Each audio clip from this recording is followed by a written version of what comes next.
Hello students, class 7th। हम नए साल में आपका हिस्ट्री का नया चैप्टर ले रहे हैं 11th, new political formation. So death of Aurangzeb in 1707 was the end of the great Mughal empire.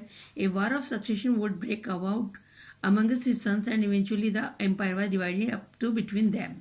तो औरंगजेब की डेथ के साथ में 1707 में जब उसकी डेथ होती है तो ग्रेट मुगल एम्पायर जो था उसका एंड शुरू हो जाता है।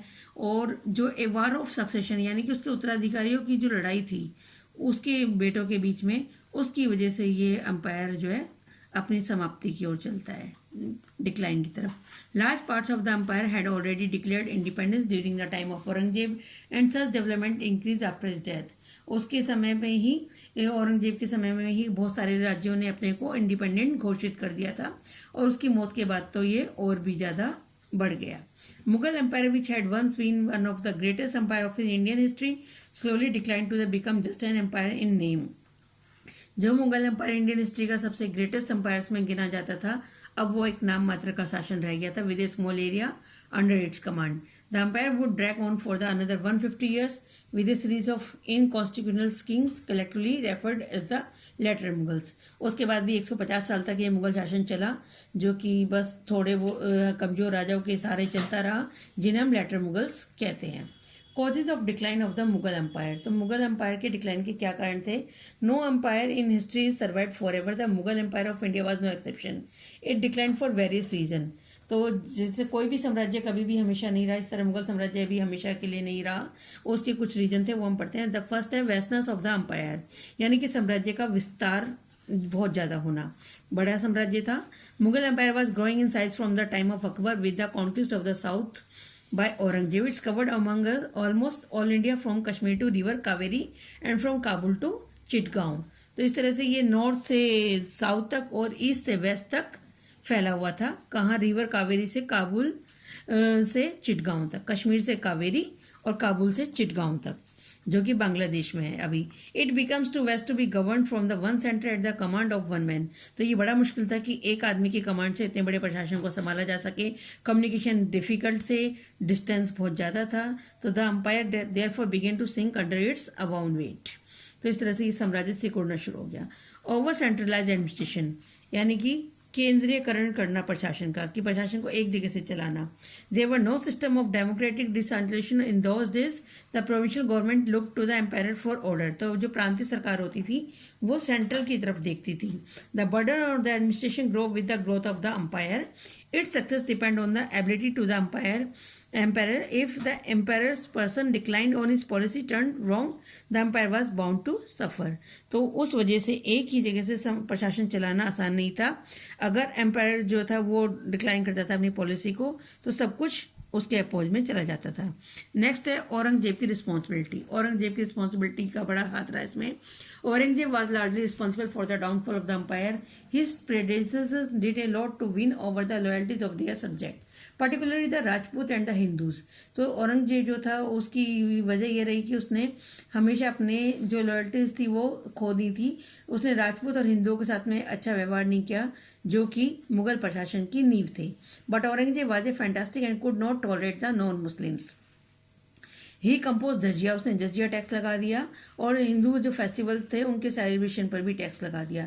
ही thus lost the friendship and the loyalty of the Rajput. इससे राजपूतों से दोस्ती और लॉयल्टी उसने खो दी। His execution of the Sikh guru and his enmity with the Marathas force them to the raise arms against him. और साथ ही साथ सिख गुरु और जो मराठास थे शिवाजी के साथ में, उन सब ने भी इसके प्रशासन को चुनौती देनी शुरू कर दी। His excessive obsession with the Deccan also destroyed the Mughal army. और साथ ही साथ उसका दक्षिण में बहुत ज़्यादा रहना जो था उसने भी मुगल आर्मी को डिस्ट्रॉय कर दिया। The treasury and also adversely affected his health. उसकी हेल्थ भी खराब हो गई लगातार दक्षिण में युद्ध करने से, और खजाना भी खाली हो गया। Being a fantastic Sunni Muslim he could not tolerate the even the Shias. और वो सुन्नी मुस्लिम था इसलिए वो यहाँ तक कि शियाज को भी टॉलरेट नहीं करता था हिंदुओं के साथ साथ। दे टू टर्न अगेंस्ट हिम। तो वो जो सिया मुस्लिम थे वो भी उसके खिलाफ हो गए। He laid too much stress on the simplicity and was against the singing, dancing and drinking which were the common habits of the Muslim nobles. उसको नाचना गाना और ये जो पीना की आदतें थी मुस्लिम नोबल्स की वो पसंद नहीं थी, जो कि उनकी कॉमन हैबिट्स थी, इसलिए वो लोग भी इसके अगेंस्ट हो गए। They did not like a king who was so much against their ways. Aurangzeb thus himself gave a green signal to the force of the decay, and so after his death the mighty empire disintegrated into small states. और जल्दी औरंगजेब की death के बाद में उसका इतना बड़ा साम्राज्य जो था वो छोटे छोटे स्टेट में बट गया. फिर बात करते हैं वीक सक्सेसर, यानी कि जो औरंगजेब के बाद सक्सेसर आए वो बहुत कमजोर थे.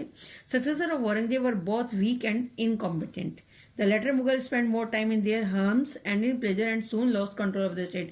वो अपने आराम में और अपने महलों में अपना ज़्यादा समय बिताते थे, साम्राज्य की तरफ ध्यान देने की जगह, इसलिए उनका कंट्रोल भी खत्म हो गया.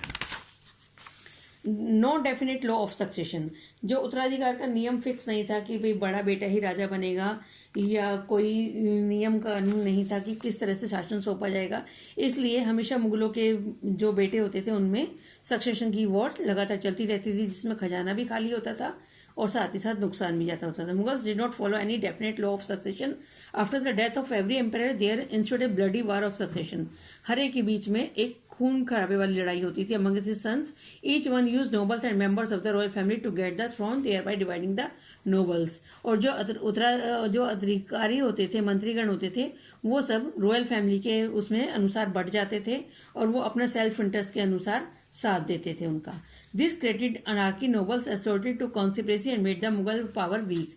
और षड्यंत्र चलते रहते थे जिसकी वजह से मुगल पावर वीक हो गए और वेनरेबल हो गए. पुअर इकोनॉमी, और साथ ही साथ हमारी जो मुगल साम्राज्य की इकोनॉमी थी वो भी लगातार वॉर की वजह से खराब हो गई. The economic stability of the empire was ruined because of the constant Wars.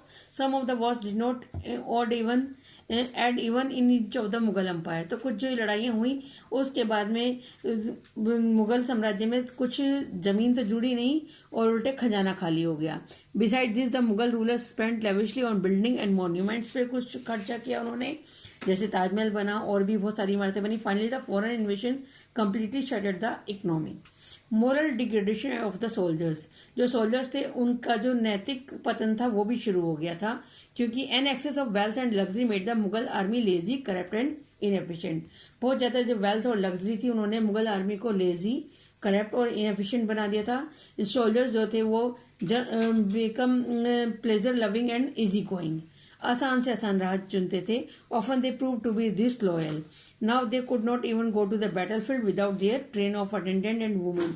बिना वो अपने नौकर चाकरों और औरतों के बिना युद्ध में भी लड़ने नहीं जाते थे. Sometimes they only fought for money and easily succumbed to bribes.